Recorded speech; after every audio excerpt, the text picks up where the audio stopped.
12টা বেজে গিয়েছে, এখন আমার রাক্ষস হওয়ার সময় চলে এসেছে। হ্যাঁ বাচ্চারা, তোমাদের ছুটি হয়ে গিয়েছে, এখন তোমরা সবাই বাড়ি চলে যাও। হ্যাঁ, প্রত্যেকদিন ছুটি হবার পরে রাতুল কোথায় চলে যায়, আজকে আমি রাতুলকে চোখে চোখে রাখবো।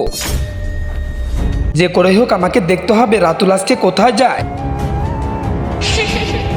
গ্রামের সবাই ঘুমিয়ে পড়েছে, এখন আমাকে তাড়াতাড়ি রাক্ষস হতে হবে। হ্যাঁ, তার মানে রাতুল রাক্ষস, এখন আমি বুঝতে পারছি, তাড়াতাড়ি সবাইকে জানিয়ে দিতে হবে। হ্যাঁ, ওই স্কুলের ছাত্রটা আমাকে দেখে ফেলেছে, ওকে যে করে হোক আজকে আমাকে ধরতেই হবে।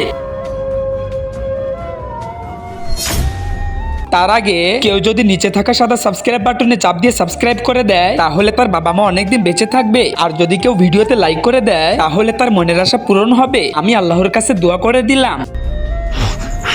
হ্যাঁ, ওই ছেলেটা কোথায় চলে গেল, আজকে তোকে পেলে একদম শেষ করে দিব।